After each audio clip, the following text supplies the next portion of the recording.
Então, bom dia, aluno do sétimo ano A, B, C e D. Deixei uma atividade de revisão com vocês sobre o feudalismo, né? O nosso primeiro capítulo, que não tinha no livro de vocês, que como houve uma redefinição na BNCC, o feudalismo agora caiu para o sexto ano. Como eu trabalhei com vocês no sexto ano e eu não trabalhei feudalismo, nós trabalhamos no primeiro capítulo esse conteúdo. Então, lembrando, esse conteúdo não tem no livro do sétimo ano, e vocês estão no livro novo. A primeira pergunta era sobre a peste negra, né? Que ela pode ser descrita como? Era para vocês marcarem verdadeiro ou falso. Então, a peste negra ela pode ser descrita como uma peste bubônica transmitida pelos ratos infectados, né? As pulgas deles, né? Eles passeavam nas casas, nos alimentos, né? E as pessoas se contaminavam. Lembram disso? Aí no final você tinha que marcar a alternativa que fosse correta, e a letra C, verdadeiro, falso, falso. Essa imagem que eu coloquei para vocês aí, linda, é de como que os médicos se vestiam para tratarem as pessoas que estavam doentes da peste negra. Olha aí a máscara deles. Atividade número 2. Uma das características a ser reconhecida no feudalismo. Então, o feudalismo, né? Estudamos bastante, fizemos várias atividades. Então, uma das características dessas opções aqui é que eles pagavam vários impostos, né? Entre eles a captação, a talha e a banalidade.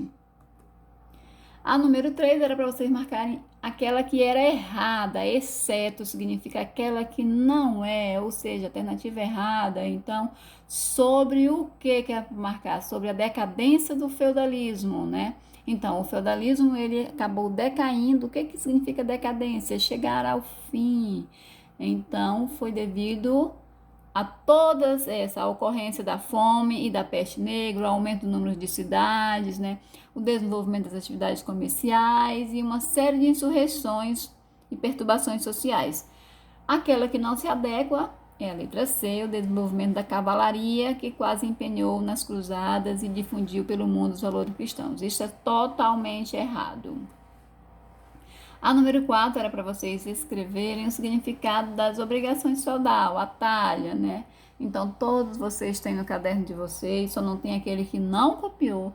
Fiz, eu acredito que umas 3 revisões sobre o que significava essas obrigações. Então, a talha era uma obrigação pela qual o servo deveria pagar, né? Ao senhor feudal toda a metade, né? Ele deveria pagar, não, ele deveria passar toda a metade da produção lá do servo, deveria passar toda a metade da produção lá de onde ele morava, né? Que era o manso servil para o senhor feudal. Quer dizer, se ele colhesse 10 quilos de batata, 5 quilos ele tinha que dar. Se ele colhesse 20 quilos, 10 quilos, e assim sucessivamente. A corvéia, né?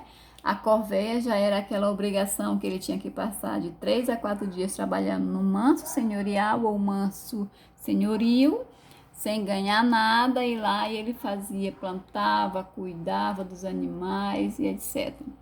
E a banalidade era aquela obrigação que quando ele ia moer ou torrar a produção que tinha sobrado, depois que ele pagou a talha, ele tinha ainda que dar uma parte dessa produção para o senhor feudal pelo uso do forno e moinho.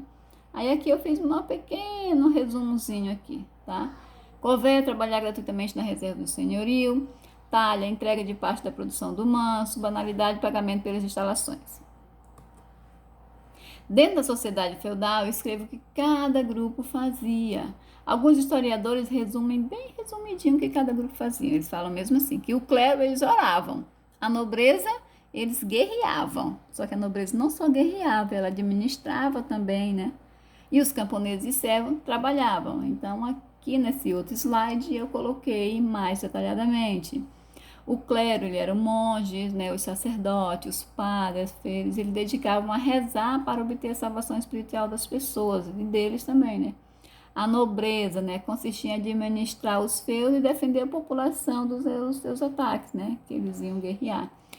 Lembrando que os servos também, eles guerreavam, eles eram convocados para as guerras, né? Lembrando que quando eu falei para vocês que para as cruzadas, muitos camponeses saíram para as cruzadas, né? E os servos eram os camponeses e demais trabalhadores, eles produziam os alimentos para sobrevivência de todos. Eles alimentavam o clero, a nobreza e eles mesmos.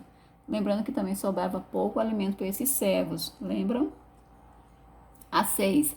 A primeira ordem social do feudalismo. Lembra que eu coloquei uma pirâmide no quadro, eu coloquei que lá em cima estava o rei, porque ele mandava em tudo, mas que a primeira classe era o clero, depois a nobreza e depois o povo, que eram os camponeses, toda a população. Então a primeira classe social era o clero, não é o rei, lembrem disso, na prova não vão colocar rei. Coloquei uma figura aqui, olha, de um símbolo religioso, para vocês visualizarem. A número 7, na sociedade feudal, né, quem era a terceira classe? A terceira classe era aqueles que trabalhavam. Coloquei aqui para vocês, ó, os camponeses. A número 8 já era para vocês escreverem, né, para vocês aí descreverem o manso senhorial, o manso comunal e o manso servil. Então eu fiz um pequeno resumo. O manso senhorial era as terras senhoriais, eram utilização exclusiva do senhor feudal, porém os servos eram convocados para trabalhar de 3 a 4 dias por semana nesta terra, sendo que toda a produção era destinada para o senhor feudal. O manso servil eram as terras destinadas ao uso dos servos, né, onde os camponeses moravam, onde eles trabalhavam o resto dos dias das semanas, né, e eles não eram proprietários dessas terras, estavam ligados diretamente a essas terras, mas não eram proprietários dela, pagavam impostos para ali residir. Entre os impostos a gente vai ter a talha, a banalidade, a corvéia, e existiam outros que eu falei em sala de aula. Terras comunais era uma área do feudo que dizia que era de uso coletivo, né, mas que não tinha nada de coletivo, porque os servos não podiam estar ali passeando, eles não poderiam pescar nem caçar naquelas terras, né. Então era onde existiam os bosques, a floresta, e somente o senhor poderia ir lá utilizar essas terras. E é isso, crianças.